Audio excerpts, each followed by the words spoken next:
Ranunculus are arguably one of the most beautiful flowers in spring. Their blooms are not only beautiful, but they are long lasting too, which is why I've grown them for the last 8 years on my flower farm. Now, some people might believe that they are difficult or complicated to grow, but I'm going to take you through the whole process in this video today so that you can grow these gorgeous blooms for yourself. If not cared for properly, ranunculus may fail to thrive and may not even flower at all. But follow the steps in this video and I'm sure you'll be harvesting buckets full of ranunculus come spring.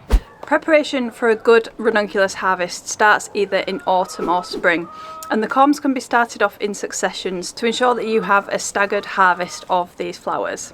Generally, I start all of my ranunculus corms in autumn to flower in the following spring, but you can also start them in spring for a little bit of a later harvest in spring, early summer. Ranunculus start off as these ugly looking claws, but despite how ugly they look, they go on to produce many flowers per corm. The first step in setting these dormant corms off on their growing journey is to soak and pre-sprout them. Soaking them in water for a few hours will transform them from shriveled to plump and shiny. Here's where you can make your first mistake. Letting the water become warm or stagnant during the soaking process can cause a buildup of disease-causing bacteria and cause the corms to rot. To avoid this, keep the water cool and fresh. Some people opt to put a fish tank aerator in the bucket, but I like to refresh the water periodically throughout the day.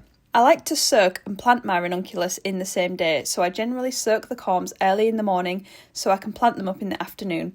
It usually takes a few hours for the corm to become noticeably plump and ready to plant. If I'm soaking a few different varieties, I will use a large bucket and suspend each variety in a mesh bag in the water to avoid any confusion later. Once the corms have rehydrated, they are ready to pre-sprout. It's common practice for flower farmers to pre-sprout ranunculus to maximise space use efficiency and to optimise growing conditions. Corms are planted in trays to grow into small plants before planting out into their final location. This allows us to discard non-viable corms, avoid empty spaces in flower beds and give our plants the best chance of survival. Pre-sprouting might also promote earlier flowering. A well-draining growing medium is required for ranunculus to prevent rot. The addition of perlite or grit will help to increase drainage and prevent any problems caused by overwatering or excess water in the growing medium. I place my growing medium in a shallow tray, but you can also use pots. I nestle my pre-soaked ranunculus corms into the growing medium and cover them with a little more to prevent them from drying out too much in between watering. The trays must be kept at cool temperatures between 4 and 10 degrees Celsius, and the trays must be kept moist but not overly wet. During the winter months, the greenhouse is the perfect location. If you're expecting a really cold spell, it's handy to have some fleece available to protect them from extremely low temperatures. You'll notice after a couple of weeks that the corms are putting out small white roots and leaves from the top. Once each corm has a few leaves present, it's time to plant them out. Ranunculus like to be planted in free draining soil with full sun. Ranunculus perform well both outdoors and in a polytunnel. I prefer to grow them in the polytunnel because they are protected from pests like rabbits in here. However, I have found that when growing them outside they have stronger stems. In moderate climates, ranunculus corms can be planted out in autumn to produce flowers early the following spring. A second succession of ranunculus can be started in late winter or early spring for flowers mid-spring. In climates that experience very cold winters, it's best to start ranunculus in spring. Pre-sprouted ranunculus plants should be planted about 9 inches apart. Although the plants don't get particularly large, adequate spacing is required to prevent diseases like powdery mildew. Plant the corm just below the soil surface with the foliage above ground. Here's where it's easy to make mistakes and perhaps where ranunculus get their difficult to grow reputation from. Ranunculus love cool weather, which is why we start them off in autumn or early spring for flowering in spring, early summer. However, if you let the plants get too hot, they will go into dormancy and it will prevent them from flowering. In moderate climates such as in USDA Zone 7 and above, plants can be overwintered in the ground in a low tunnel or a polytunnel.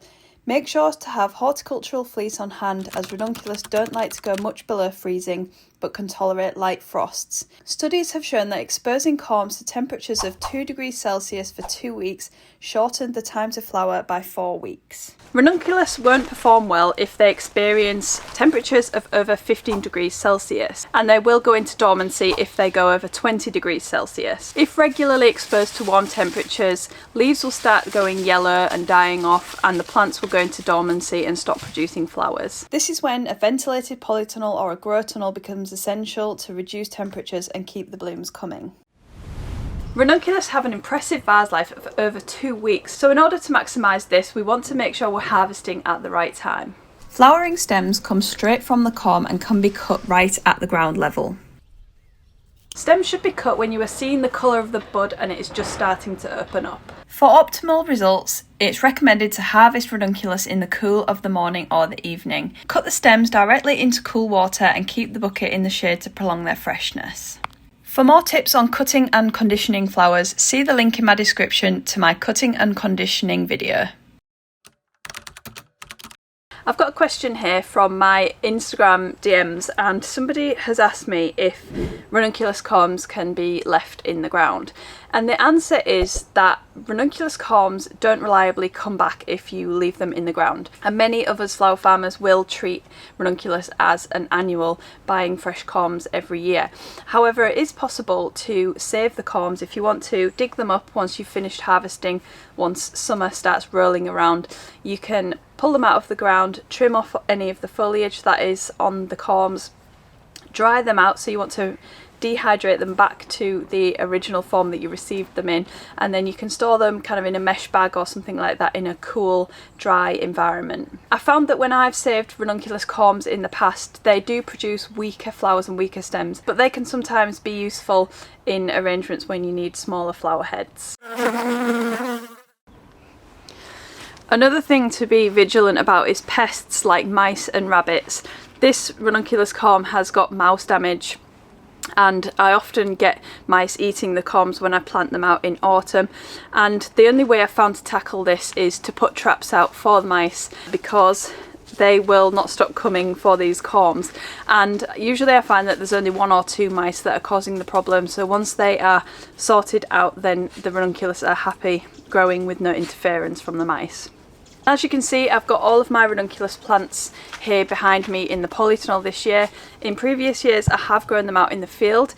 Last year I planted as many corms as this. There's about 500 or 600 corms here in the polytunnel. I planted them all outside, and the rabbits had every single one of them.